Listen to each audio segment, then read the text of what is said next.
Mendoza esperándote. De todas maneras. Ya está en la ruta de todas formas. Muy bien. De todas maneras. Muy bien. Igual, Fantástico. Luis, un gusto. Diría Gracias. Álvaro que los amigos que hace el movimiento Mundaneum. Tenemos un mensaje de Álvaro grabado. Él dejó una grabación, él está en España en este momento. Muy buenas tardes y muy bienvenido, mi querido Javier.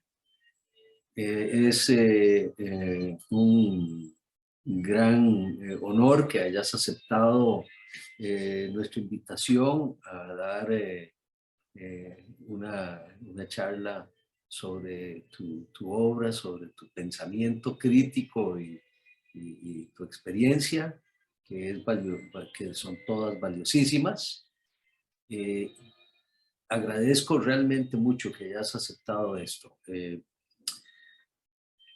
El arquitecto Artadi es un arquitecto de Lima, Perú, con muy buena experiencia. Es uno de los mejores arquitectos de América Latina. Es miembro de lo que nosotros llamamos el movimiento Mundaneum, que es esta conferencia internacional de arquitectura, urbanismo y ruralismo que creamos en 1998 en Río de Janeiro y que inauguramos por primera vez en 1999 en San José, y de la que hemos celebrado ya 15 reuniones.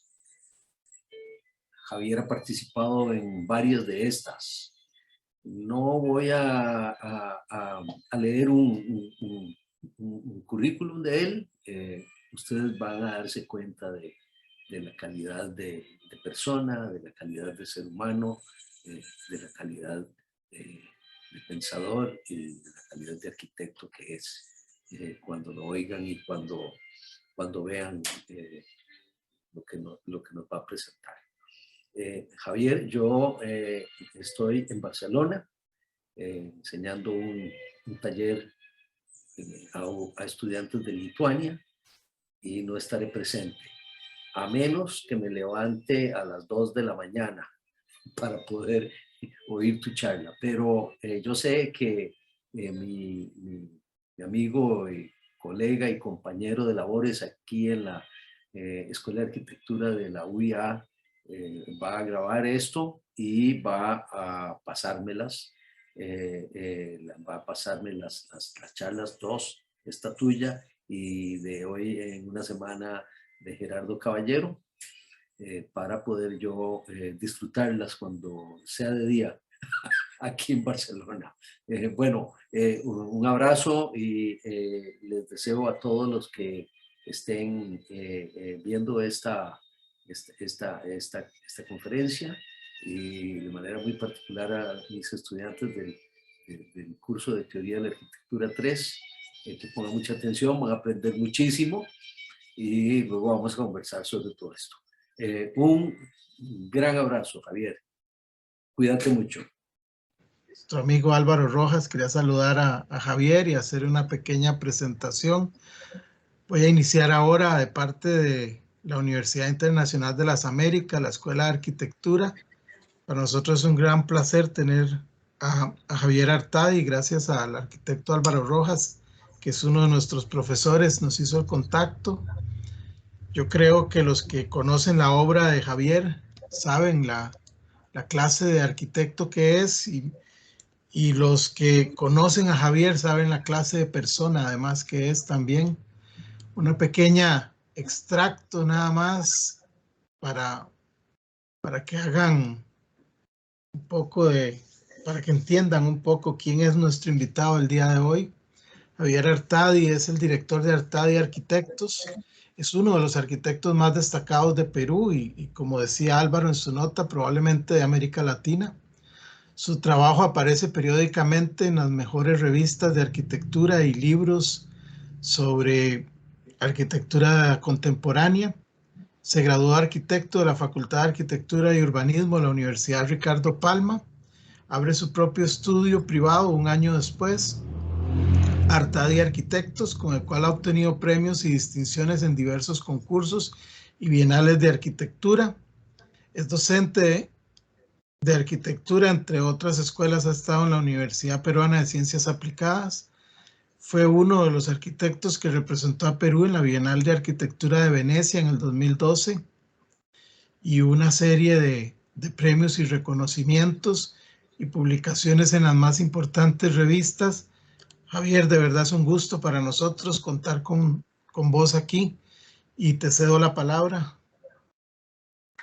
Bueno, antes que nada, me siento muy agradecido por la invitación. Quiero agradecer especialmente a Álvaro, que representa la Fundación Costarricense de Diseño, Arte y Arquitectura, a Abel Castro, de la Escuela de Arquitectura de la Universidad Internacional de las Américas, y pues a ti, ¿no?, de DOC-ARC, Documentación de Arquitectura Contemporánea, instituciones que me han invitado a compartir con todos ustedes mi trabajo. Y si les parece, entro pues ya a la presentación. Bueno, esta charla es una charla que se recorta, que se dirige, que se centra en los proyectos y obras que he hecho tanto en contexto natural como en contexto urbano, lo cual es interesante porque veremos ahora además un paseo desde la arquitectura periférica, esta arquitectura que está en las playas, que son menores, que son de pequeña escala, que son es decir, lo contrario, digamos, en el sentido de escala y de impacto a lo público. Y entonces veremos estos contextos, cómo hemos enfrentado, con qué estrategias y cuál es nuestra visión de integrar la arquitectura, tanto en el contexto natural como en el contexto de la ciudad, como piezas que tratan de mejorar todo, ¿no?, de mejorar lo que existe, ¿no? Bueno, yo partiría diciendo que, claro, como nos enseñan en las escuelas en el Perú, en la escuela del Perú, el Perú son 3 países, ¿no? Tenemos una costa, una sierra, que es los Andes, y la Amazonía, que llamamos la selva, la costa, sierra y selva. Ese es el Perú. Lo interesante, para comenzar con el tema natural, que es donde trabajo yo en la costa peruana, es que la costa peruana es un desierto muy singular, siendo que, digamos, en el caso de Lima, más concretamente, estando tan cerca al Ecuador. Ahora sí, excelente. Ya, ok. No importa. Ya no te interrumpo más. Perfecto, estábamos en esta vista acá. Bueno, igual lo que dije se ve aquí, el Perú son 3 países, ¿no? En uno, digamos, la costa, de los Andes y la Amazonía, y hacia el centro se puede ver esta masa blanca digamos, que se explica desde la propia explicación, diría, del desierto, ¿no? ¿Por qué la costa peruana es un desierto? Si en el caso más concreto incluso de Lima y más al norte estamos tan cerca a la línea ecuatorial, y eso es por el océano, el mar de la costa que baña la costa peruana. Es un mar frío, un mar que viene con la corriente de Humboldt desde la Antártida, y esto ha impactado definitivamente en el paisaje natural, que es el que vemos, un paisaje muy neutro, con una vida muy rica en el océano, pero no mucha en tierra. Es decir, es un paisaje casi espacial, digamos, ¿no? De todas formas, digamos, la razón por la cual no llueve y que convierte la costa en un desierto es precisamente porque el mar más frío, el vapor que se evapora, como obviamente sucede con los océanos, es más frío que el aire que hay en el ambiente y se queda ahí. O sea, literalmente lo que vemos nosotros es agua, ¿no? Y entonces este evento de no llover, porque el vapor nunca sube, y lo vemos aquí, ¿no? Se queda ahí. ha determinado consecuencias de todo tipo, pero culturales también, ¿no? En la arquitectura de manera decisiva, ¿no? Acá vemos dos imágenes, a la derecha la arquitectura precolombina inca, que son piezas muy grandes, claro está, ya lo sabemos, pero todas son distintas, una apilada encima de otra, en una arquitectura que además se somete a la topografía agreste de los Andes. Son piezas, es una arquitectura piezada, a diferencia de la arquitectura hecha en la costa, desde miles de años. Caral es una de las ciudades más antiguas del mundo, tiene 5.000 años de antigüedad y todas ellas son arquitecturas que se han hecho en barro. Es decir, una arquitectura que yo llamo de materia continua, ¿no? Es una materia, una sola materialidad hecha a mano que acerca a la arquitectura al ideal casi del dibujo, sin componentes intermedios, sin piezas, y cuya capacidad de construcción y de perfección manual, todo esto es a mano, ha perdurado en el tiempo hasta la actualidad. Digamos, en la actualidad el sistema viene a ser muy, muy parecido, es decir, en el sentido de que ahora, por supuesto, usamos columnas de concreto, vigas de concreto y los muros son de ladrillo, pero el acabado final es ¿no? En un proyecto que hicimos nosotros, una remodelación, una ampliación de una casa frente al mar, puede verse un trabajo hecho a mano de manera impresionante, gracias a esta capacidad y entrenamiento milenario del constructor peruano, ¿no? Entrando a la arquitectura que me interesa, que exploro, en fin, yo diría que le explico aquí, ¿no? Casi como una especie de síntesis muy, por supuesto, simbólica digamos, si un proyecto de arquitectura en general tiene una idea que la gobierna y luego las partes son a su vez otras ideas y hay, es decir, pequeños universos que se van desarrollando a partir de una idea, las cosas que yo hago se parecen un poco más a esto.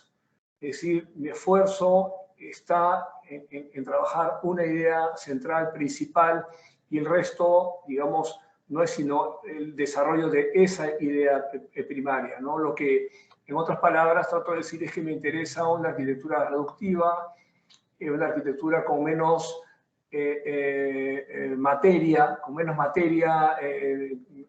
digo, con menos materia, si con menos materia consigo el éxito humano, el éxito social, digamos, me parece que es, desde algún punto de vista, mejor. Entonces, bueno, otra forma también de clasificar la arquitectura que me parece interesante es la arquitectura periférica, la arquitectura central. La periférica es una arquitectura, como sabemos, de pequeños elementos que están dispersos, casi desconocidos. Yo mismo he hecho tantas casas de playa y no sé muy bien, no recuerdo bien dónde quedan esas playas, cuando el espacio público, el lugar público es el espacio de todos, es el centro. Veremos ahora entonces este recorrido para un poco testear las intervenciones que he hecho en el marco de la naturaleza, de la costa peruana y en el marco de la ciudad de Lima, todo en Lima. Empezamos con Cerro Colorado, que es el nombre que le dieron a un condominio muy grande, a una playa al sur de Lima, donde hay precisamente un pequeño cerro al centro de color rojizo. Y pidieron hacer ahí un proyecto comunal de esta habilitación, en un lugar donde, digamos, la arquitectura y la naturaleza estarían prácticamente solas. Entonces, la idea frontal en estos dibujos que yo llamo evolución y que explican en 3 pasos máximo la idea de un proyecto, es la de esta especie de tapete, una especie de superficie horizontal que indica una presencia humana, un sistema estructural, un esqueleto básico, muy simple, virtual, una arquitectura, una espacialidad virtual, y finalmente algunos techos, un poco de sombra y figuras, todo el marco de figuras muy, muy simples como rectángulos, cuadrados, elipses. Bueno, este es el proyecto construido, es un proyecto muy simple, muy austero, que fue, digamos, mi primera intervención en la cual trato de establecer este diálogo de la línea recta del ser humano, de las figuras geométricas hechas por nosotros y la maravillosa organicidad de la naturaleza, ¿no? Donde la naturaleza está delante de la arquitectura, luego la arquitectura delante de la naturaleza para luego enmarcar la naturaleza. Y este juego de espacialidad y de contrastes y de permisos y al mismo tiempo de entregas de la arquitectura y la naturaleza, ¿no? Donde el hombre hace la línea recta, horizontal, blanca, pero el mar también tiene sus líneas, ¿no? La línea orilla, el cielo de verano que se despeja un poco hacia arriba, en el horizonte sigue siendo nublado, y el líquido artificial de una piscina, ¿no? Digamos, el reflejo en ella. Finalmente, la iluminación artificial hecha por nosotros, hecha por el hombre, y la luz natural, hecha por Dios. Y entonces, en este juego de planos superpuestos es que se construyó este proyecto, ¿no? Que además con la economía máxima me interesa que los proyectos tengan una economía real, no solo en los términos económicos, sino también en términos de contaminación. Es evidente que si en vez de poner 3 columnas ponemos 4, estamos agregándole más concreto al lugar en el que estamos, entonces siempre es importante buscar eso, ¿no? Un poco la reductividad. Saltamos a la Casa de las Arenas, porque, bueno, esa es una casa, sí, ciertamente muy conocida. Recientemente ha aparecido en un libro que ha hecho Faidon, titulado Ornament is Crime, haciendo alusión al término que hizo Orlovsky, que era Ornament or Crime, que es ornamento o crimen, el famoso ensayo en los años 20 del siglo pasado. Pero claro, la casa ha sido muy reconocida, y ahora veremos un poco mi explicación de por qué. Esta es una casa en primera fila, un proyecto muy pequeño, al sur de Lima, 90 kilómetros, en una playa. Hizo este container, el container luego se levanta y es perforado, en fin, para sus diversas conexiones estudiadas, por supuesto, con el contexto. Lo interesante del proyecto, por cierto, es que generalmente estos espacios que son el espacio social, el espacio donde uno está en la playa, no tanto las habitaciones, los dormitorios, porque el calor hace que uno esté todo el tiempo fuera en ropa de baño, generalmente son paralelos al horizonte. Y lo que hice yo fue cambiar la tipología por una nueva, que es hacerla perpendicular al horizonte. Con lo cual se genera una dramática conexión de todo el interior de esta vivienda con el paisaje. Este es el proyecto construido.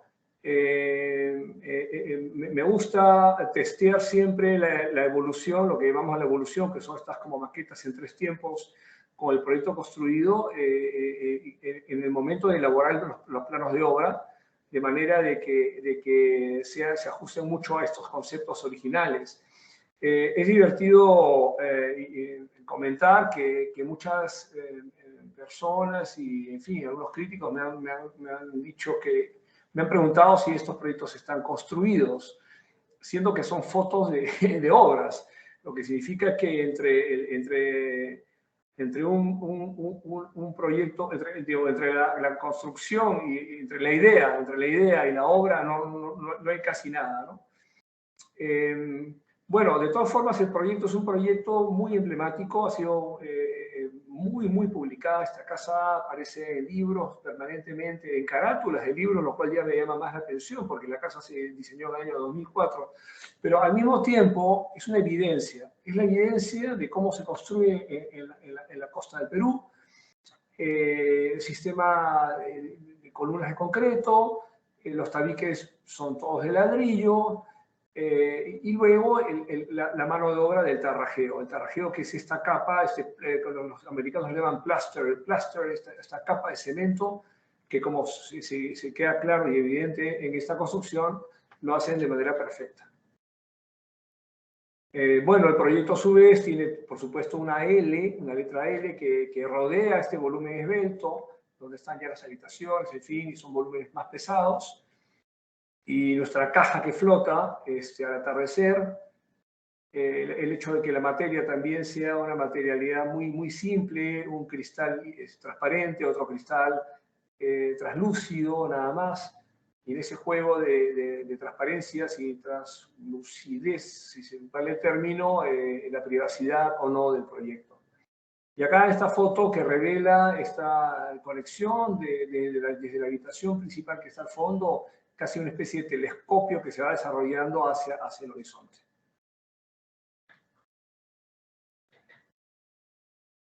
Y el horizonte. Y nuevamente esta foto que le ha dado la vuelta al mundo no es sino la síntesis de mi preocupación por un balance, el balance de cómo el paisaje natural es el telón de fondo de la arquitectura y al mismo tiempo la arquitectura enmarca y valora el paisaje. Es decir, este equilibrio de protagonismo, si vale el término, ¿no? de dar y recibir.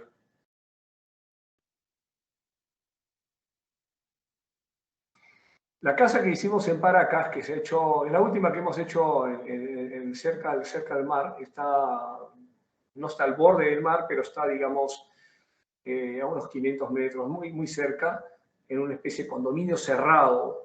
Cuando el cliente me preguntó qué terreno comprar en el condominio, que hay varias casas, le dije que tenía que comprar el terreno que da a la reserva natural, que es la que está detrás.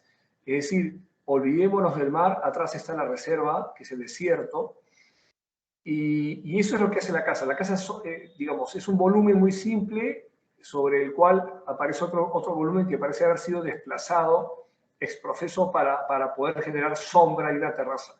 Y el proyecto tiene dos niveles de vida, digamos, entre comillas, ¿no? Uno mundano, social, de amigos, de familia, en fin, del propio condominio, y otro arriba, completamente diferente, más austero, silencioso, para la experiencia reflexiva ante el paisaje impactante de la Reserva Natural de Paracas. Este es el proyecto construido.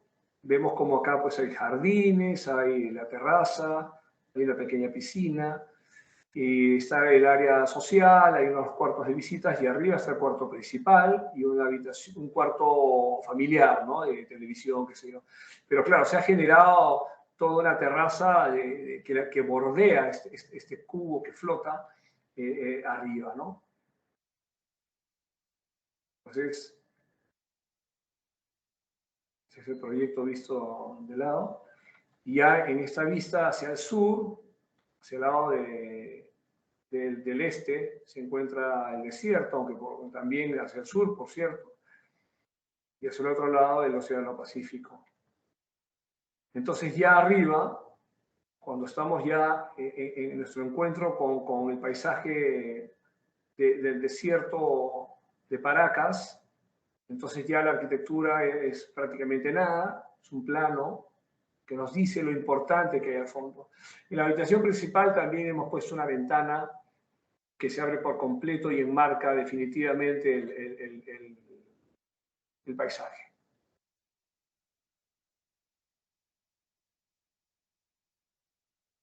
Finalmente la casa en la hora azul. Está claro que de noche el volumen desaparece y tenemos nuestra vida social, en fin, con toda la iluminación artificial que se corresponde, ¿no?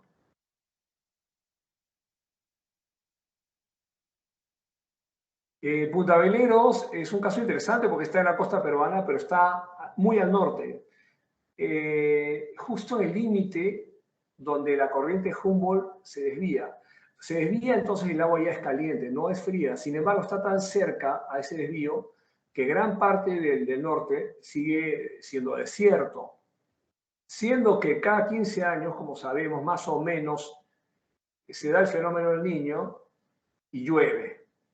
Y llueve bien. Entonces, el proyecto debía resolver varios problemas. Primero, el tema de la lluvia, ¿sí? Tenía que haber un techo inclinado para esos casos. El tema de la sombra, porque es un lugar ya es caluroso, tiene vista al norte, es una bahía que, como una letra C invertida, que la parte de abajo de la letra C, digamos, a la izquierda está todo el océano, pero el océano se mete, ¿no? Entonces, se ve la vista es hacia el norte. Y hacia el norte, que es gran parte del año, el sol también golpea duro. Entonces, la orden era que la fachada esté resuelta en sombra casi todo el año, que nos prevengamos para el tema de la lluvia. Y ya a mí me interesaba, por otro lado, que esa cobertura, que ese techo que vemos acá, capture el paisaje. Entonces, lo cual dio como resultado esta especie de caja unitaria, sólida, que contiene un programa. Luego se recorta, queda el programa de habitaciones de un lado, y arriba queda esta bandeja que se coloca luego, que es toda el área social, con cocina, todo abierto, en un solo espacio abierto de paisajes, sin muros, sin nada, porque hace muchísimo calor y todo el año puede estar así. Y finalmente el techo. Como veremos ahora, es un techo muy grande. La casa vista de atrás está en una segunda altura, hay casas abajo, y digamos en un segundo nivel topográfico está esta casa con vista al paisaje. Y el techo. Y el árbol. Este árbol es un algarrobo, un árbol típico, es casi el único, creo que hay 2 especies de árboles de la costa peruana, no hay más. Uno es el algarrobo, que es este de aquí. Entonces dejamos el árbol original y, por supuesto, está medio integrado a la casa, ¿no? Esta es la casa vista ya desde la orilla marina, por supuesto es una sombra. El interior, completamente abierto, nuestro árbol que está acompañando a la terraza. La carpintería de barandas es transparente para que haya la mayor vista al paisaje, como puede verse acá. Acá hay unas olas para hacer surfing, acá tenemos un puerto pesquero artesanal.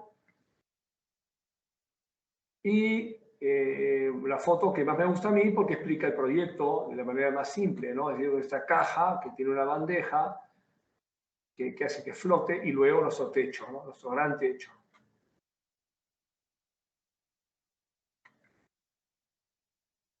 Y entonces, si ya nos acercamos a Lima, entonces nos encontramos con Pachacamac. Y Pachacamac es un santuario precolombino pues, de 1000 años de antigüedad y era un santuario importante, ¿no? en todo el continente. Y se decide hacer ahí el Museo de Arqueología. Un concurso internacional, nosotros participamos y esta es nuestra propuesta.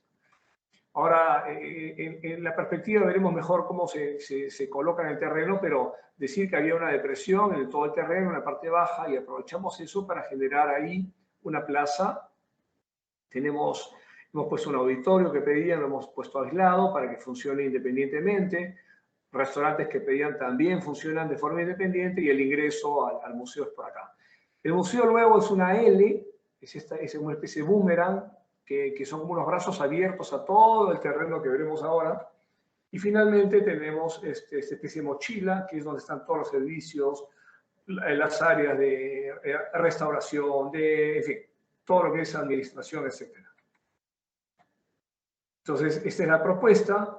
Vean ustedes el santuario, el tamaño que tiene, es muy grande, la ciudad ha llegado ahí, y ahí queda, porque esto está todo declarado monumento histórico, patrimonio. Este es nuestro museo, que queda claro que el color que hemos elegido es el color de la tierra del sitio. Y claro, está rajeado como sabemos hacer las cosas en la costa, pero el primer piso sí lo hicimos enchapado en piedra para que la idea de solidez y de peso sea indiscutible en el primer nivel. Y luego el elemento que guarda las 500.000 piezas, que son más o menos las que quieren exponer acá, esté completamente, digamos, independiente, ¿no? Por cierto que arriba también tenemos áreas de cultura viva, ¿no? Para ver cómo se hace el adobe, telares, tejidos, en fin. Y la idea es que el museo sea también un museo vivo en la parte alta, una propuesta que hicimos nosotros. Está clarísimo que desde arriba hay unas vistas impresionantes al sitio. Entonces el proyecto es un proyecto que ya está en un medio natural urbano, ¿no? O sea que acá empezamos a ver este mix. Ya no estamos solo en la costa frente al mar, no más, sino ya hay ciudad. Y hay ciudad que hacemos. Es decir, esta es una plaza que nosotros construimos, un atrio que construimos, de manera de que el museo no sea un objeto, sino que sea un objeto encima de un espacio público. Con lo cual, cuando cerramos el museo, la ciudad sigue con vida. Por supuesto que en el cruce de estos dos brazos hay un espacio múltiple de exposiciones temporales y se ve la plaza desde ahí, que es esta. También pensábamos que esta cristalería podía ser una pantalla para poder ver, pues, en fin, eventos culturales o deportivos, etc. Además está decir que acá hay una tribuna y por supuesto hay eventos culturales que se pueden generar ahí fantásticos, ¿no? Y la vista que explica todo, ¿no? Es decir, el proyecto mirador al océano, a lo que, digamos, al evento natural que ha dado como resultado este santuario que todavía subsiste. Del lado izquierdo están todas las ruinas que están ahí y que no durarían ni 5 minutos, pues, no lo sé, en Panamá, con las lluvias que hay en Centroamérica, pero acá miles de años y perdura gracias a precisamente este océano frío que se ve desde nuestro museo. Ya en la ciudad de Lima, en la costa de Lima propiamente, de la ciudad, al sur, hay un muelle de pescadores, un muelle artesanal muy conocido, y en la parte de afuera, en la playa, hay muchos restaurancitos que están en muy, digamos, claro, está en una línea de desorden y también un poco hay un tema de contaminación visual porque tapan la vista al mar, entonces uno camina y no puede ver el mar porque ve los restaurantes, hay un poco de suciedad, y todo eso querían cambiarlo y hacer un proyecto ya turístico, digamos, que complemente el terminal pesquero artesanal. Entonces, la idea es que sea un terminal pesquero artesanal, un muelle de pesca y también turístico. Lo que hicimos nosotros fue, pues, ampliar el proyecto, o sea, el original es este, ampliarlo para la parte turística, generar en los extremos dos círculos. El círculo es una figura perfecta de remate porque hace que uno recorra y dé la vuelta y pueda pasearse de manera constante, un circuito. Agrandamos el terminal, que tiene una arquitectura muy simple, pero muy buena, me parece, porque a través de él se puede ver, a través de todo el mercado se puede ver el mar. Se coloca un volumen acá de servicios y ponemos los restaurantes en el mar. Entonces uno puede recorrer por los costados del restaurante y ver el mar. Y encima, ya que hay techos, finalmente los restaurantes tienen techos, hemos unido los techos para hacer un paseo público encima de ellos. Como hay que subir, se generan dos tribunas, una hacia el ingreso y una hacia el horizonte. Entonces, este es el proyecto. La idea es la del espacio público en el mar, ¿no? Algo con lo cual siempre he soñado, porque yo, bueno, practico la tabla hawaiana desde niño, y el mar es tan importante para una ciudad, digamos, no son muchas las ciudades capitales que tienen el océano ahí, y que entrase el espacio público al mar me parecía una cosa impostergable. Proyecto que al finalista del concurso no ganó, y el que ganó no se construyó. Como quiera que sea, esa era la propuesta. Como pueden ver acá, uno puede caminar por los costados, dar la vuelta por el otro lado, regresar. En fin, yo esperaba que eso fuera una fuente de agua con agua de mar, en fin, de repente algún chorro de agua acá, y tenemos una tribuna y otra tribuna, y desde los restaurantes como desde el propio malecón lateral, la vista a la ciudad de Lima. Y claro, a las embarcaciones pesqueras, ¿no? Tradicionales. En el remate, así en el mar, tenemos la opción de hacer este circuito o simplemente estar, ¿no?, en una tribuna y ver algún evento, algún espectáculo, la puesta del sol, etc. Y arriba tenemos nuestro bulevar público. Y esta hubiera sido la vista del proyecto de haber sido construido.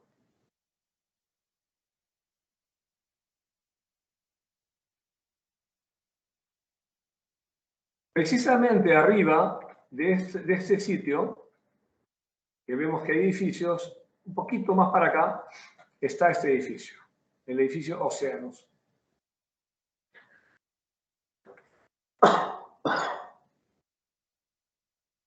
Y el edificio Oceanus es un caso interesantísimo. No solamente ve el Océano Pacífico, sino que además ya tiene un compromiso urbano. Entonces ya vemos este doble compromiso de ver, de apreciar, de relacionarse con el mar, pero también con la ciudad. ¿Por qué? Porque tenía al costado una casa de monumento histórico de 100 años de antigüedad y de un piso. Y el proyecto permitía 9. Solo que, digamos, el reglamento decía 9, pero había que separarse 5 metros y hacías los 9. Nosotros convencimos a las autoridades de permitirnos pegarnos a la casona, pero solamente 6 pisos y luego los 9, con lo cual se genera un degradé hacia la casona, porque la casona está en esquina. Y como la avenida acá, el malecón, es muy ancho, el registro del costado del edificio hace que nuestro edificio se convierta en realidad en un edificio también en esquina. Y por lo tanto había que trabajar esas fachadas. Finalmente incorporamos unos balcones adelante, también pidiendo permiso para volar en nuestro retiro y aplomarnos con el edificio del costado. En el primer nivel, ya el ingreso al edificio se aploma y se relaciona totalmente con la casona. Y este es el proyecto.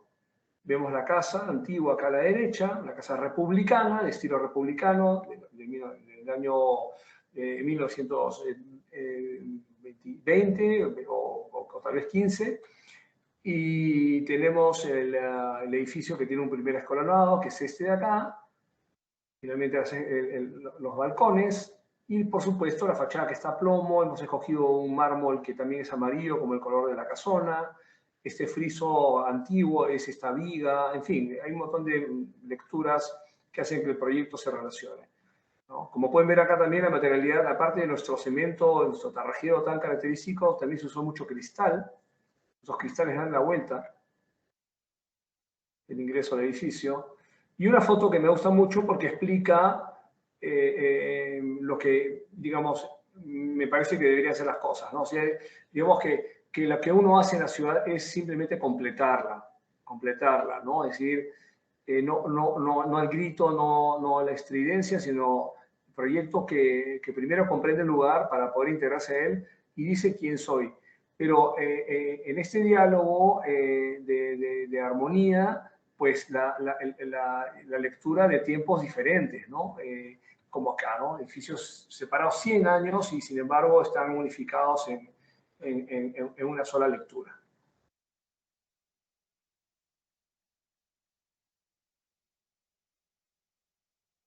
Y ya un poco, ya en el mismo farallón, en el mismo acantilado de la ciudad, convocan al concurso del Museo del Lugar de la Memoria, que el concurso internacional, que nuestro proyecto quedó uno de los 5 finalistas, y nuestra propuesta, dado que teníamos el Océano Pacífico al frente, era, por supuesto, abrirnos a él.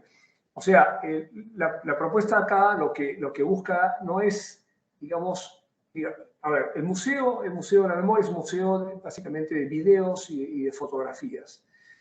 No es como un museo aeroespacial, ¿no es cierto? Que tiene pues aviones, que se necesita mucha espacialidad arquitectónica. No, esto es casi como un cine donde uno entra, ve videos, ve y medita. En ese circuito es que nosotros pensamos que idealmente debería haber un museo casi oscuras, debajo de uno, para luego salir y meditar, reflexionar, porque la memoria es la memoria de tiempos de terrorismo que hemos vivido los peruanos, terribles en los años 70 y 80 y comienzos de los 90. Entonces, no había que festejarlo, sino había que meditar. Y la propuesta es esa, la propuesta es un espacio público, es una plaza abierta al horizonte marino. Nuevamente el museo puede abrir o cerrar independientemente de este espacio público, igual que el Museo de Arqueología que les mostré. Está claro que debajo de este escalonado está el auditorio y por supuesto se genera nuevamente, aprovechamos las tribunas para de ellas ver eventos culturales que podrían darse aquí, en esta gran plaza pública, o simplemente ver el Océano Pacífico. Dejamos al borde este espejo de agua suficientemente ancho como para que no necesitemos barandas ni nada, y se vea solamente el agua del espejo de agua y el océano, y no los autos, camiones, etcétera, que hay debajo. Entonces, este es un poco el look del proyecto.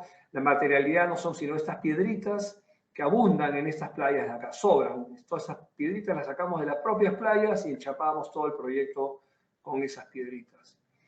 Y este era el proyecto, ¿no? Y debajo está el museo. Con lo cual se hace una combinación interesante porque entonces el proyecto es un proyecto urbano, pero también es un proyecto relacionado con la naturaleza. Es decir, es un poco esta búsqueda, ¿no?, de la ciudad al mar nuevamente que se reitera en mi trabajo.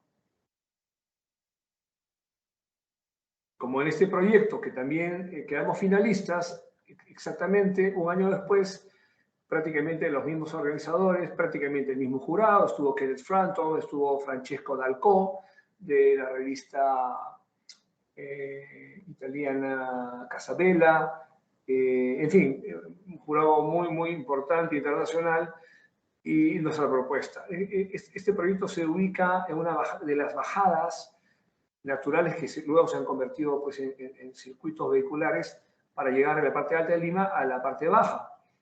Y esta bajada, que es la bajada de Armendáriz, es una que yo conozco muy bien, porque de niño bajábamos a pie con las tablas hawaianas por ahí para practicar el surfing en la propia costa. Entonces, conociendo bien el sitio, yo sabía que había que alejarse de la bajada, dejar un respiro y dejar área verde ahí. El proyecto, por cierto, es un terreno muy chico para una universidad que se encargó, una universidad de la UTEC.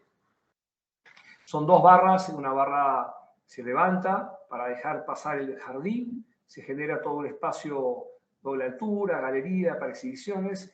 Finalmente, debajo de este jardín están los auditorios, las cafeterías, las bibliotecas, y contamos con estos cubos de cristal que están hechos solamente para que los alumnos y profesores se relajen, descansen, en fin. Y desde ahí, por supuesto, tiene una magnífica vista al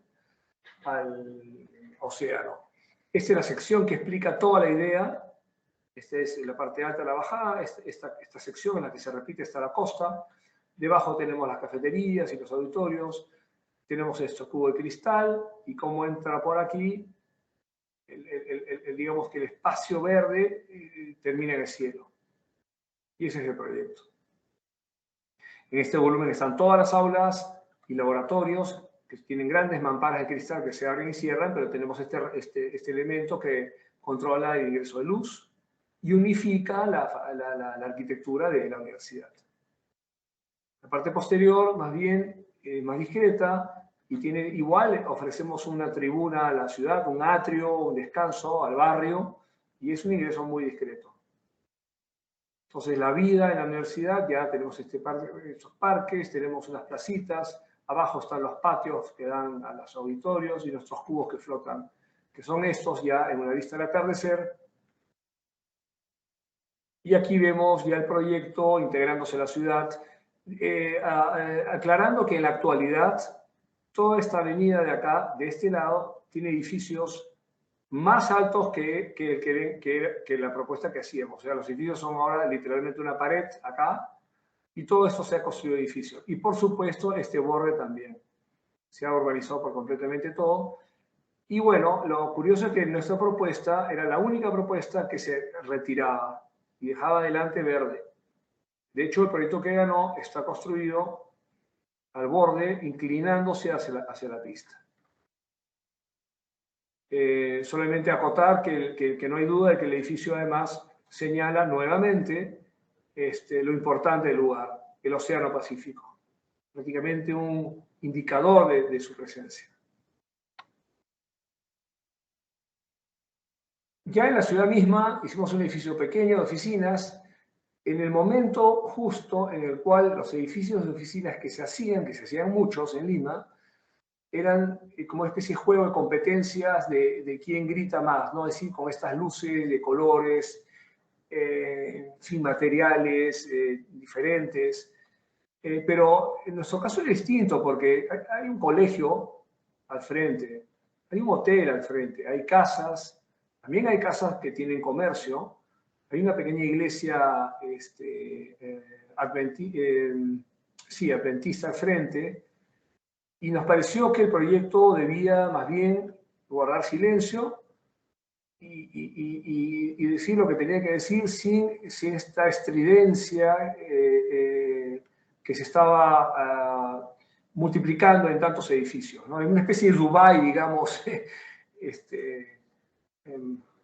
Yo estuve en Dubái hace unos años atrás y por supuesto no me gustó, porque creo que la arquitectura lo que tiene que hacer es tener primero una especie de compromiso con lo que existe, de integrarse y luego hablar.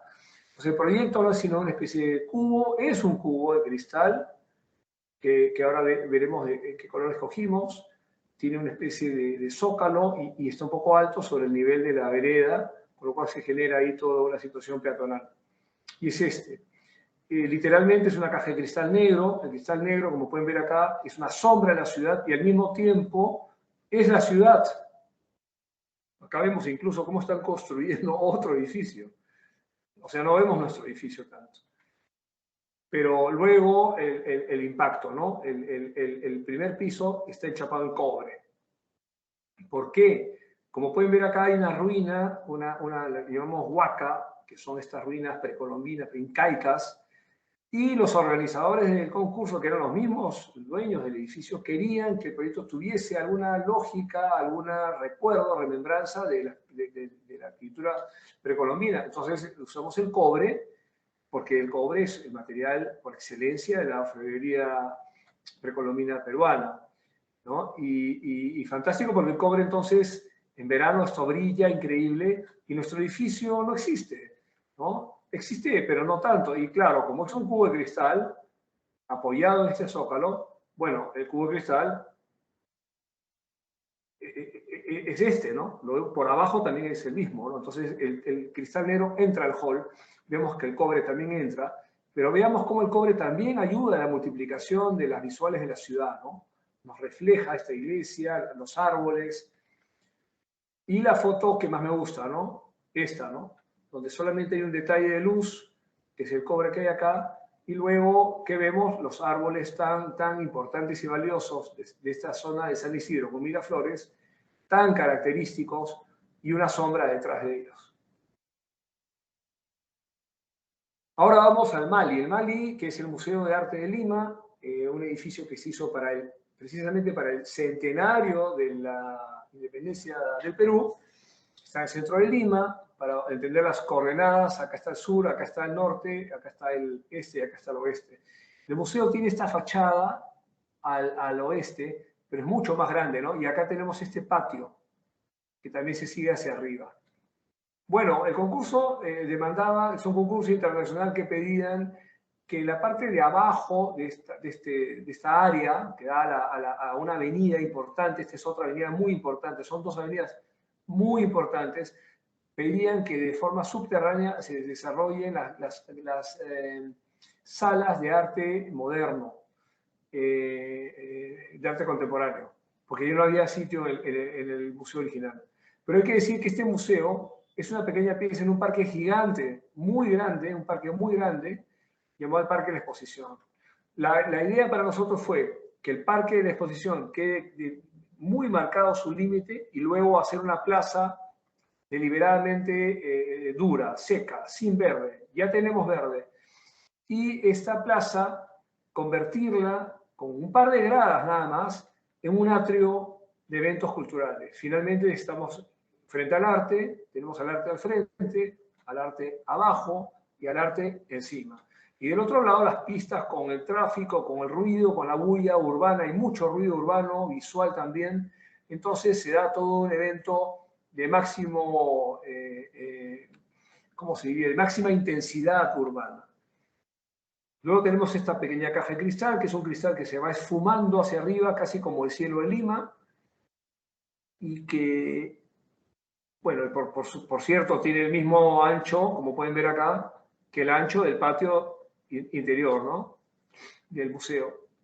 Uno baja por ahí en una escalera eléctrica, se da acceso a las salas. Y luego sucede la sorpresa. Hemos metido el parque a las galerías, al museo. En el parque lo hemos bajado y cuando uno llega aquí, se encuentra con la naturaleza, con la tranquilidad y con el arte.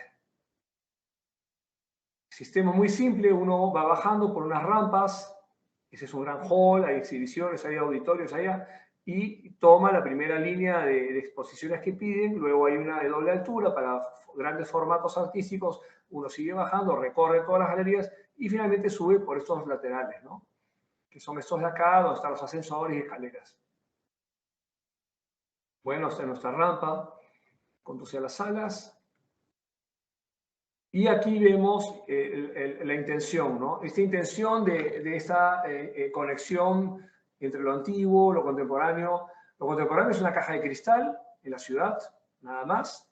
Nos importa que se valore el edificio original. Y nuestro edificio es un edificio en negativo, ¿no? Es decir, es puro espacio, ¿no? No es un volumen y se registra desde el parque, ¿no? Como se puede ver acá. Entonces, este balance entre naturaleza, arquitectura, arquitectura antigua, arquitectura contemporánea.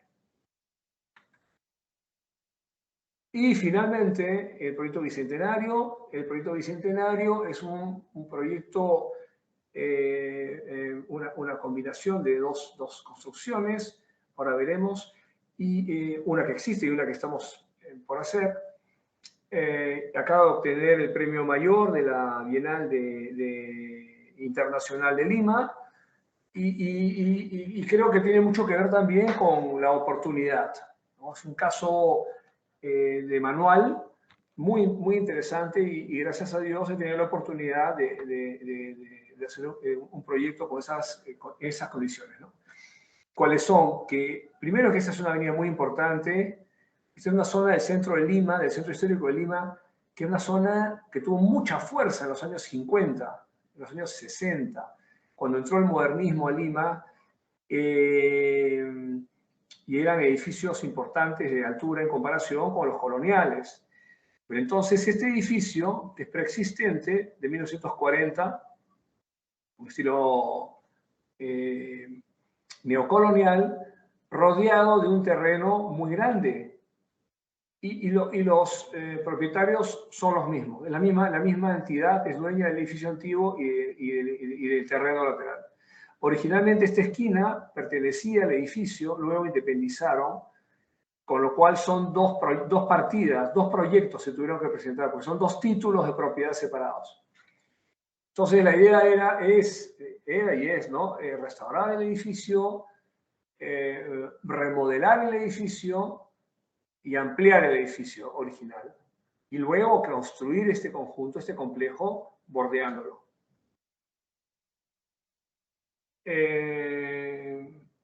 A mí me pareció fundamental que el proyecto dijera dos cosas. Primero, que se nutra de la esencia misma del edificio de valor histórico. Como podemos ver acá, hemos mantenido una lógica de líneas verticales, que son la estructura evidente de este edificio, y las líneas horizontales más importantes del mismo, con medidas con dron, o sea, la exactitud es exacta, digamos, o sea, la exactitud es total, ¿no? Digamos, no vamos a variar ni un centímetro hacia arriba o hacia abajo. Entonces, bueno, esta integración con estas líneas del edificio, pero la ciudad también. Entonces hemos completado la ciudad, hemos hecho un espacio al aire libre, hemos generado una plaza, le hemos dado vida a una fachada que por el reglamento actual podría estar tapiada, le hemos solicitado lograr abrirla, que se abra la ciudad, completamos la ciudad con esta esquina, es un terreno interesante que tiene formas en ángulos agudos, y este intercolumnio que lo único que hace es acompañar al edificio original, pero con la fuerza suficiente como para tener protagonismo. Y luego el cristal, ¿no? El cristal. Entonces, este es el proyecto. Podemos ver el edificio original, ya restaurado, remodelado, va a haber arte, cafés, es decir, los primeros niveles de todo el complejo, que da la vuelta, la esquina, la manzana casi, es un comercio de fuerza peatonal. Lo que se ha buscado es que haya una gran vida peatonal aquí. Luego tenemos ya oficinas y otros negocios. Podemos ver acá cómo se mantienen las líneas, proyecto.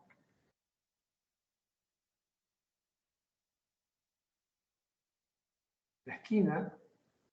Al otro lado hay otra plaza con otro parque también. Nos pareció importante hacer un juego de plazas. Y finalmente ya el proyecto en su aprobación final, municipal. El cristal es un cristal transparente. Y tenemos estos pórticos, estas líneas verticales y horizontales que se van a hacer del color original del edificio, que era esta marmolina, este cuarzo. Está forrado en cuarzo, se ha descubierto el cuarzo, se ha limpiado esa pintura fea que le habían puesto de color celeste, y ese va a ser el material que pondremos también acá. Y con esta imagen termino la charla. Muchas gracias.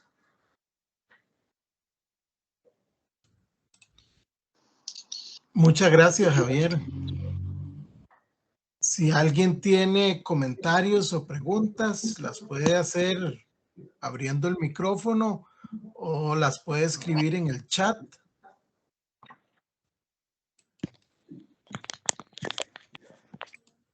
Si no, para darles un tiempo, a mí me gustaría hacer un pequeño comentario, nada más. Un pequeño comentario.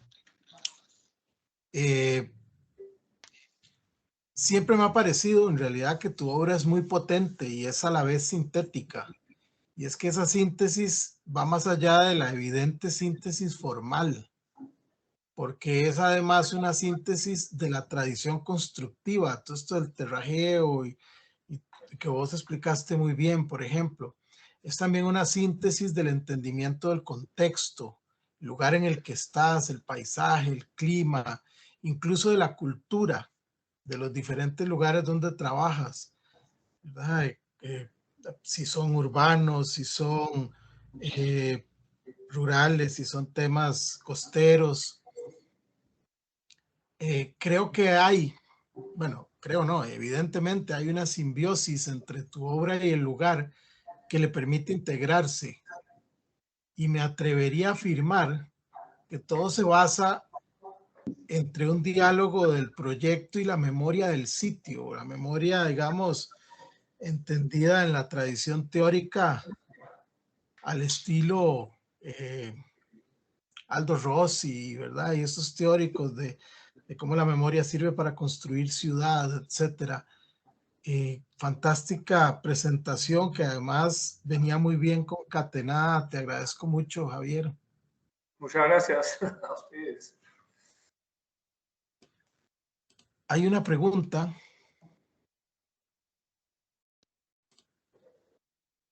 de Orlando Leitón. Dice, desconozco cómo son los concursos que definen el ganador para construir un proyecto. La pregunta es, ¿por qué no ganó la propuesta de la forma peninsular? ¿Los jueces dan motivos o solo dan un ganador? Lo digo porque me pareció muy poética y acorde con el contexto del lugar. Me imagino que es el del lugar de la memoria. Bueno, hablar de los concursos y todo ello es un tema aparte, ¿no? Han habido, digamos, muy buenos proyectos. Yo siempre digo, ¿cómo me gustaría que en un concurso se construyeran varias de las soluciones, ¿no? Entonces, sí, no puedo opinar, habría que analizar los proyectos, ¿no? Pero de todas formas hay que considerar que no existe una sola solución para un solo tema. Pueden haber soluciones muy diferentes y muy coherentes también, ¿no es cierto? Y eso es lo interesante de la arquitectura, ¿no? Si no, seríamos todos iguales, ¿no? Por lo tanto, claro, por supuesto uno siempre quiere que sus ideas se construyan y uno piensa que podría ser así. Es muy, muy curioso porque muchos clientes me han llamado, me han dicho, oye, te estoy contratando por tus concursos, no por tu obra construida, lo cual es interesante también, ¿no? Pero bueno, evidentemente el concurso es un camino para confirmar tus ideas y acaso a veces son soluciones más contundentes porque precisamente no está el cliente al frente, ¿no? Entonces está todo más en el marco de cómo tú harías las cosas si tú lo decidieras todo. Sí, claro. No sé si Estela tiene algún comentario, aprovechando que tenemos un invitado de lujo, ¿verdad? Una futura conferencista nuestra. Y si no, bueno, aquí está, justo, comentario de Estela. Javier, tu convicción, tu serenidad y tu calidad proyectual, tal como lo expresa Luis, sin dudas territorio, paisaje, arquitectura, un constructo pleno de conceptos. Gracias, Javier. Ay, muchas gracias. Imagínate, muchas gracias. Excelente. A nosotros, digamos, en Costa Rica, nos llama mucho la atención, no solo la calidad de tu obra, los concursos de arquitectura, que aquí no suele haber tampoco, sino que al inicio, cuando enseñas ese esquema y con 2 o 3 pasos resuelves un proyecto complejo. Todo lo que va explicando lo hace con una convicción total. Entonces le pongo tu convicción, tu serenidad, tu calidad del proyecto. Ahí se me abrió un micrófono, no sé. Entonces, me gustaría tal vez que nos recalcaras un poco ese proceso sintético que trabajas, que lo mostraste con las imágenes, ¿verdad? Una idea potente, en vez de un montón de pequeñas ideas, un trabajo de 2 o 3 etapas que resuelven el proyecto igual, de manera contundente. Bueno, sí, yo supongo que es también parte de un proceso, ¿no? Naturalmente, en algún momento ya estás entrenado, más entrenado a ti mismo, no sé cómo decirlo. Te conoces más a ti mismo, ya sabes que eso que buscabas lo vas haciendo mejor, ¿no? Pero claro, el origen es mi preocupación porque se haga con la mayor cantidad de materia el mayor éxito, ¿no? Me parece un reto muy interesante y siempre he estado atento a ese tipo de arquitectura cuando veo que con 4 cosas algo funciona y otros proyectos que están llenos de materia construida y elementos y en fin, y no funcionan. Entonces funcionar en el sentido amplio, ¿no? En el sentido de la experiencia humana, no en la parte mecánica del término función, ¿no? Entonces, digamos, por ejemplo, uno de los tributos que hago a esta forma de razonar fue mi propuesta para la curaduría de la Bienal de Venecia, no actual, sino la anterior, que finaliza también. Y ahí lo que hacía yo era hablar del anfiteatro, ¿no? Y como un círculo que no tiene lados, que es la figura más, digamos, entre comillas, ya menos que eso no hay, como figura bidimensional. El círculo, uno hace un círculo en un jardín, en un parque, baja una grada ya es un impacto, la gente se sienta del borde, los niños van al medio, es un imán, ¿no? Digamos, es interesante, ¿no? Saber qué pasa, ¿no? Con el círculo. Y luego el anfiteatro, y luego, entonces, digamos, hay que un poco también ver estos casos, ¿no? De cómo arquitecturas muy simples han generado un impacto mayor. Yo no hablé ahora de una de las líneas de investigación que he hecho, que es la de los usos no previstos, que tiene que ver con esto, ¿no? Y que parte con la pregunta, ¿para qué sirve una escalera, ¿no? Entonces uno dice, bueno, para subir y para bajar, pues de un lugar al otro, ¿no? Y ahí la repregunta es, entonces, ¿por qué nos sentamos en las gradas de una escalera a tomar una cerveza?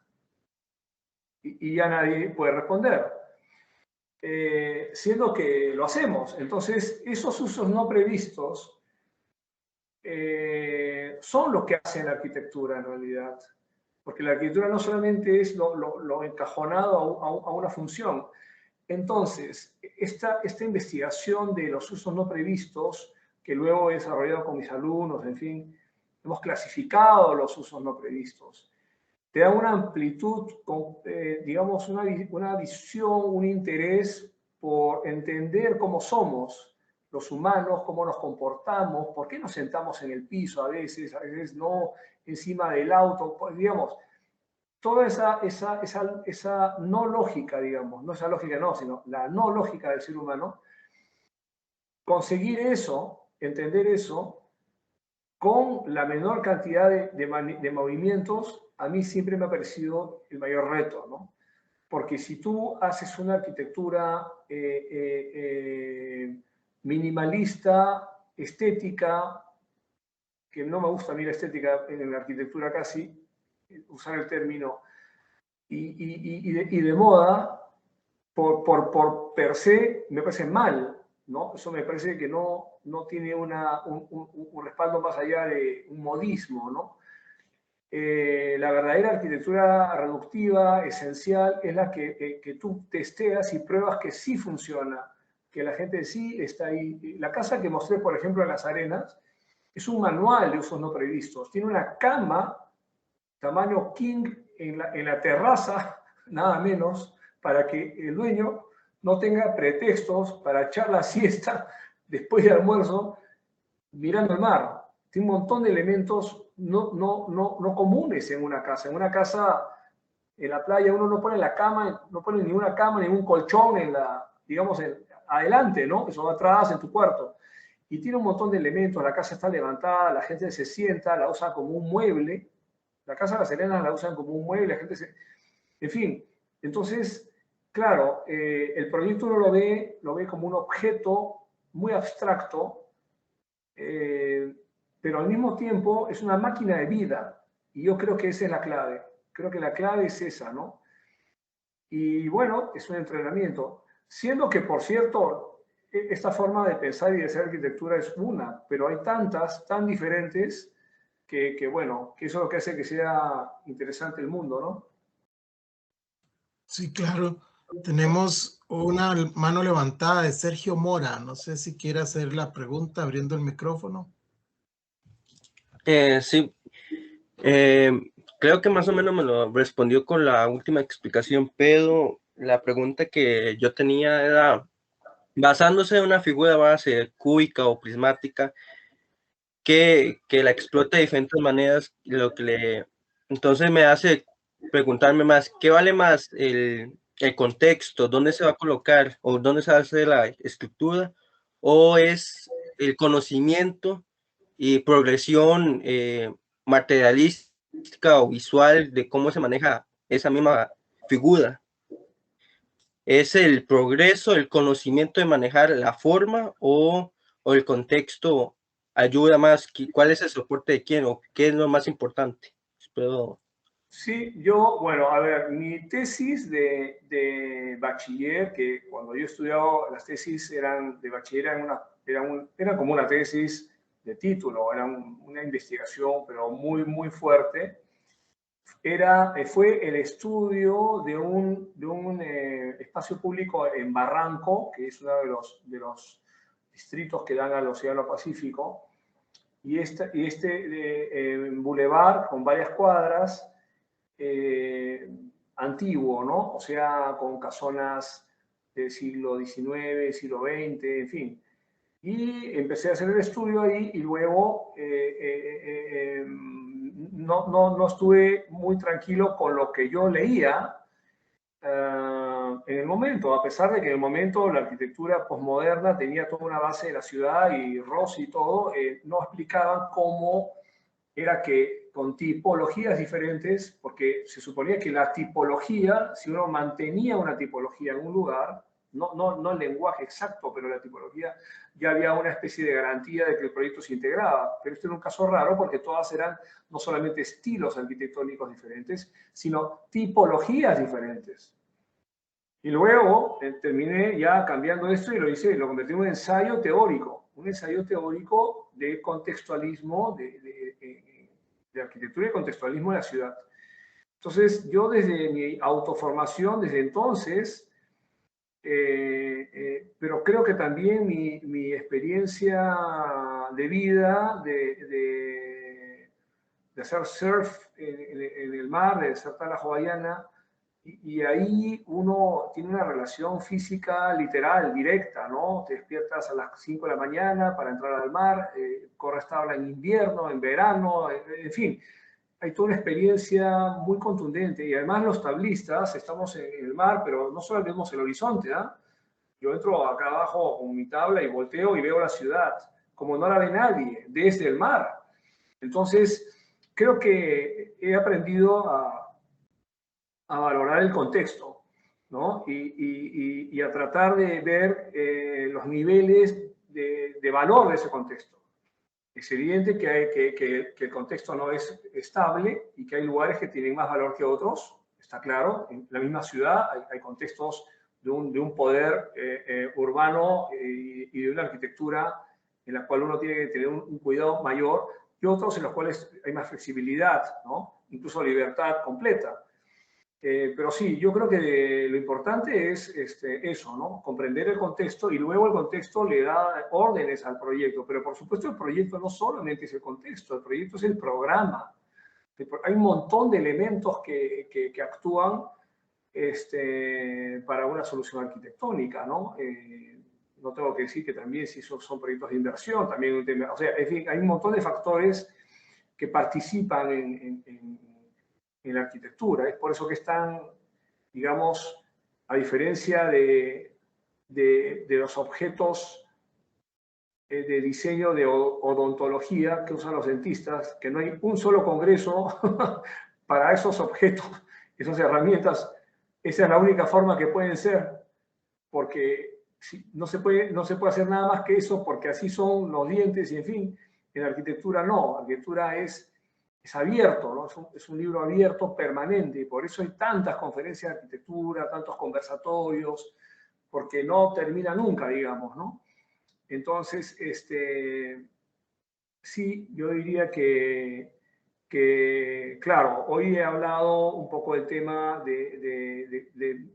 digamos, he revelado un poco mi interés, ¿no? por el contexto y cómo me importa hacer arquitectura que exista, que tenga una presencia, pero que eso no significa que no tenga un estilo, una elegancia, un gesto, un agradecimiento a la ciudad o un agradecimiento al paisaje natural. Bueno, yo tengo una pregunta. Es relacionado con el cambio de escala.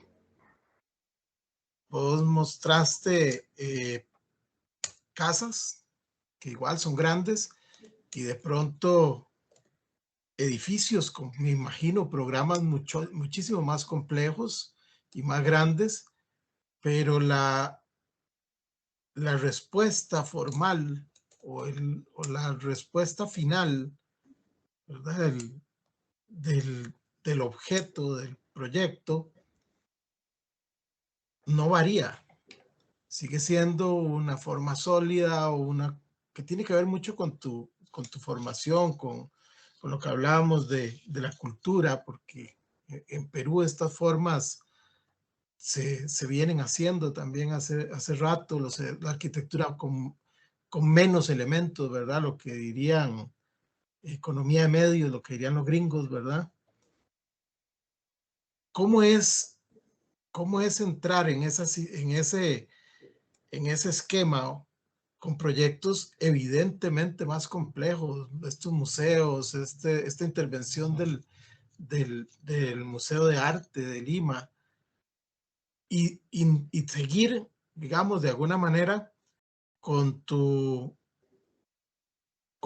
metodología o esquema de trabajo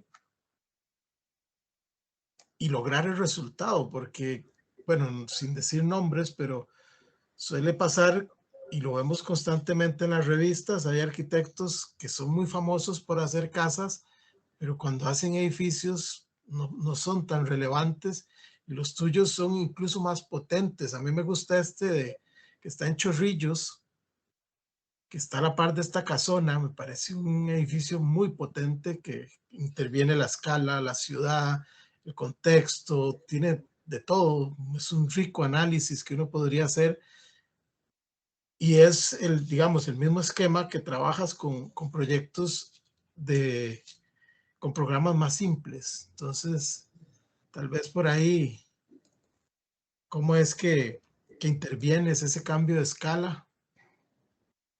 Bueno, sí, es una buena pregunta, y la pregunta es la respuesta, ¿no? Porque eso supone una conciencia de que uno está trabajando en otra escala. Digamos, eso pasó con el concurso que ganamos para el cambio de imagen, de un banco en Lima, banco que se hizo en los años 80, y hubo un concurso que ganamos para todo el cambio del banco. En otra oportunidad, no me inviten, se los puedo mostrar. Y el cambio de imagen incluía además una especie de torre sin escala, con una espía, que el pináculo terminó siendo el punto más alto arquitectónico del Perú, que es como el Empire State, y la punta del pináculo, la Burj Khalifa también, ¿no? En Dubái.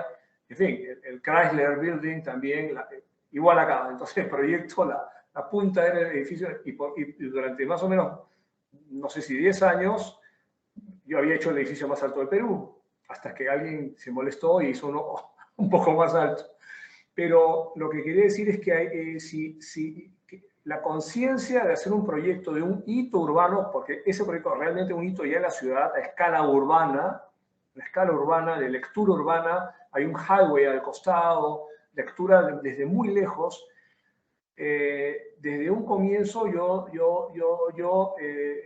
consideré la palabra escala cuando diseñé esa solución.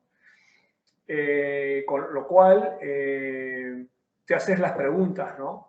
Y cambias la escala. Digamos, si en las casas yo hago alguna baranda, que es un tubo, no sé, las barandas que has visto que son de cristal, pero tienen un tubo encima de 2 pulgadas, bueno, o sea, de 5 centímetros, ¿no? De diámetro. Las barandas que pusimos en el atrio de ese banco miden 25 centímetros, unos tubazos, ¿no? Pues no porque el ser humano tenga una mano más grande cuando va a ese banco, porque es un banco, sino por la escala, ¿no? La escala reclama otro tipo de lectura del objeto, de una lectura a distancia, una lectura a velocidad, ¿no? Entonces, sí, la sola pregunta es la respuesta, porque es la pregunta que me hago yo cuando hago un proyecto dependiendo de la escala. Y yo mismo en el estudio conversamos hoy y digo, ¿pero cuánto mide esto? Ah? Oye, ¿pero qué tamaño tiene? ¿No? Tanto, oye, pero es enorme, que no puede ser así, o puede ser así. O sea, hay el cuestionamiento, ¿no? Hay la conciencia de la escala. Creo que basta eso, ¿no? Con lo cual extiendo tu pregunta a que el arquitecto tiene que preguntarse, ¿no? Tiene que preguntarse las cosas. Uno, tiene que estar siempre, siempre digo yo y les comento a mis alumnos que hay que partir siempre de la ignorancia, ¿no? Es digamos, el ser el ignorante, ¿no? En el sentido de partir de no saber y no al revés, ¿no? Y no al revés. Entonces, ese punto de partida más ¿cómo diríamos?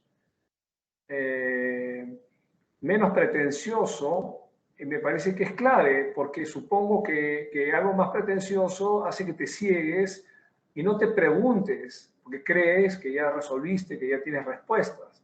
Entonces yo creo que la ignorancia en el sentido del saber que no sabes todo y que estar alerta para seguir pensando, seguir asombrándote, seguir cuestionándote, me parece que es clave, ¿no? Y en el caso de la escala, por supuesto, ¿no?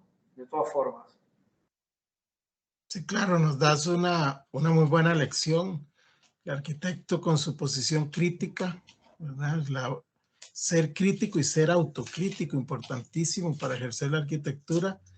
Y algo que me comentaba Álvaro el otro día sobre tu trabajo, es que él, una de las cosas que más admira de tu proceso es precisamente tu pensamiento crítico y cómo logras llegar a soluciones a partir precisamente de tener posiciones críticas y cuestionarte las cosas que estás haciendo. Muchas gracias. Aquí hay un comentario de Kenia Lizano Corrales.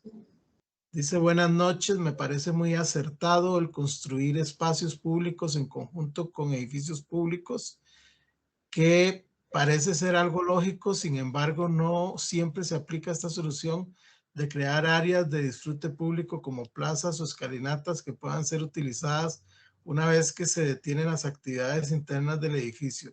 Quisiera saber si esta idea es algo fundamental siempre que ustedes diseñan edificios públicos. Bueno, claro, no tengo proyectos públicos construidos, pero tengo muchos espacios públicos muy importantes construidos. Cuando acabé la carrera tuve la oportunidad de hacer en equipo con dos compañeros míos la remodelación, o en todo caso el nuevo, porque era un parque que existía en el distrito más importante comercial de entonces de Lima, que es Miraflores, un parque muy imponente, que es la entrada al distrito, e hicimos el proyecto. Luego, más adelante, me escogieron para hacer la remodelación, la nueva Plaza de Armas, la remodelación de la Plaza Mayor de Lima, imagínate, donde se fundó la colonia en Sudamérica, ¿no? La fundación de la colonia en Sudamérica es en la Plaza de Armas de Lima, por Francisco Pizarro, y me encargaron eso. Y detrás de este proyecto, uno muy grande, que es un bulevar también muy importante. Entonces, yo, por una cuestión también de casualidad y por estos cambios de escala que dices, que yo desde siempre he pensado en ello, simultáneamente a un proyecto muy pequeño que era el de una casona de barro en un distrito semipopular, y esta casona tenía un área techada atrás donde había unos talleres y qué sé yo, y era una fábrica de etiquetas de ropa, además se llama Etiquetas Peruanas. Yo hago ese encargo, es un proyecto que por cierto fue mi primer premio en una bienal, un proyecto muy, muy bueno, quedó fantástico. Todo era un proyecto interno en realidad, pero chico de escala, pequeño, y simultáneamente estaba diseñando este parque enorme, enormísimo, muy grande en la ciudad. Una cosa, un impacto público muy fuerte, y lo otro una cosa de una escala casi, en fin.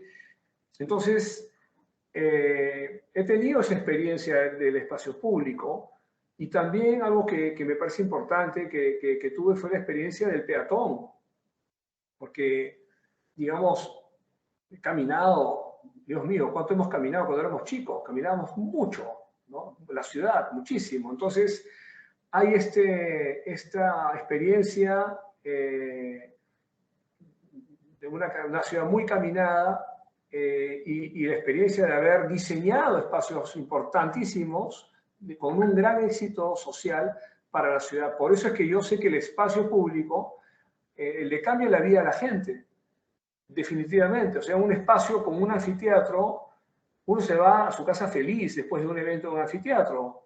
Y puede haber una fiesta, un baile, un show para los niños. Entonces, es por eso que casi de forma natural, los concursos que he entrado, que son de proyectos públicos, el espacio público para mí era casi, en algunos casos, hasta más importante. En el caso del lugar en la memoria, en la oficina, yo les dije, no estoy seguro que ganemos el concurso, pero vamos a quedar finalistas. Y el eslogan que le pusimos al proyecto, le puse al proyecto, porque el concurso era el lugar en la memoria, era un lugar para la memoria, una plaza para la ciudad. Es decir, el espacio público unido al título, a la explicación del proyecto, ¿no? Entonces, bueno, sí, no digo que tenga que ser así, pero creo que es mejor cuando eso sucede. Creo que el Pompidou es mejor porque tiene la plataforma inclinada al costado. El Pompidou sin la plataforma inclinada al costado ya no es el Pompidou, ya no tiene la vida. El Guggenheim de Bilbao no es el Guggenheim de Bilbao sin las plazas que hay alrededor y el ingreso que tiene al aire libre. Entonces, yo diría que, claro, en mi trabajo, por una cuestión de combinaciones, de casualidades, por haber hecho muchos espacios públicos muy grandes y muy importantes, tengo como en el ADN combinar eso con la arquitectura, ¿no? Muy bien, tenemos un comentario de Fabián Santamaría. No sé si abres el micrófono. Profe, ¿me escuchan ahí? Sí. Sí, no, en primer lugar, pues me parece muy interesante toda su obra. Reconozco también un poco que en la parte de los proyectos que dan en la costa me impresiona bastante y de una u otra forma me causó como cierto susto porque lo tenemos muy marcado nosotros como en Costa Rica que eso no puede pasar aquí, digamos. Entonces, mi pregunta es la siguiente, digamos, nosotros, pues muchos de nosotros tal vez no tenemos en claro el contexto, la parte social de Perú, y me gustaría saber cuál es esa similitud o la diferencia más marcada en la arquitectura peruana y acá en Centroamérica, ¿no? Como para entender un poco mejor esos proyectos. Bueno, a ver, sí, por supuesto, la costa peruana es un desierto único en el mundo, ¿no? No hace mucho calor, no hace mucho frío, no llueve nunca y es húmedo. Además es húmedo, es un caso extraño, no es seco, no es un desierto seco, es un desierto húmedo. Entonces, digamos, en esas características, por supuesto, la arquitectura que se hace es una arquitectura casi desnuda, que no requiere de mucho para que uno pueda tener confort, ¿no? Porque no hace mucho frío, no hace mucho calor, etc. Cuando yo estaba en Centroamérica, de forma indiscutible, la lluvia es parte del mundo, ¿no? de ustedes, ¿no? Es decir, yo la última vez que he estado en San José, hemos llegado y creo que surgió una lluvia que nunca había visto en mi vida, lo intensa que se puso en minutos, ¿no? Y en un rato ya habían ríos de agua por la avenida, por la calzada, por la pista. Creo que cada realidad hay que entenderla, conocerla. La naturaleza no tiene mejor o peor, ¿no? O sea, digamos, un medio donde hay solo nieve no es mejor que otro que solamente es un desierto, u otro que es una jungla, o el otro, en fin, la belleza de la naturaleza está en nosotros, en nuestra mente, ¿no? Y creo que la arquitectura tiene es obvio que el origen de la arquitectura, sin ir lejos, es precisamente eso, ¿no? adecuarnos a ese contexto, ¿no? En un lugar muy frío, la arquitectura tiene que darnos calor, protegernos. En un lugar muy caliente, debe ser abierta. Yo mismo he diseñado unos proyectos para la selva peruana, que es un calor tremendo, o sea, llueve y hace muchísimo calor, muchísimo. Entonces, son proyectos que tienen que ser prácticamente abiertos, separados del suelo. Algunos tienen doble techo para que ventile el techo. En fin, hay toda una lógica. Y eso me parece que es lo fantástico de la arquitectura, ¿no? De cómo llegar a lo esencial, ¿no? Y creo que en el caso, si yo comparo Lima con San José, evidentemente la diferencia está en la lluvia. Y es la gran diferencia, ¿no? Que ha hecho que Costa Rica sea verde. El color del lugar tiene mucho que ver con eso. Lima es un color blanco, el cielo es blanco. El cielo de Lima es blanco porque es agua, literalmente. Es como que todo estuviera lleno de nubes, una sola nube, digamos, ¿no? Aunque luego en verano esto cambia y el cielo se pone de colores y surgen cosas extrañas y muy interesantes. El mismo mar cambia a un color plateado, en fin. Pero cada lugar tiene una característica y por tanto hay que entenderlo bien y trabajar con él, ¿no? Yo diría que, por supuesto, en Costa Rica, si hiciera un proyecto, no podría empezar el proyecto sin pensar en el cielo, ¿no? Yo creo que empezaría por el cielo. por todo, por las vistas al cielo, pero también por la lluvia. Bueno, tus casas de playa tienen una gran apertura hacia el cielo, hacia la fachada, digamos, del sol y del cielo, y esas perforaciones que permiten generar la sombra. Sería un ejercicio interesante ver ese trabajo tuyo acá en donde llueve todos los días. Estela te manda saludos, dice que debe retirarse y que fue una gran presentación. No, fantástico, Estela. Ya hablamos. Mil gracias por estar conmigo acá. Sí, yo no sé si hay algún comentario, alguien que quiera hacer otra pregunta. Aprovechen, está interesante el debate.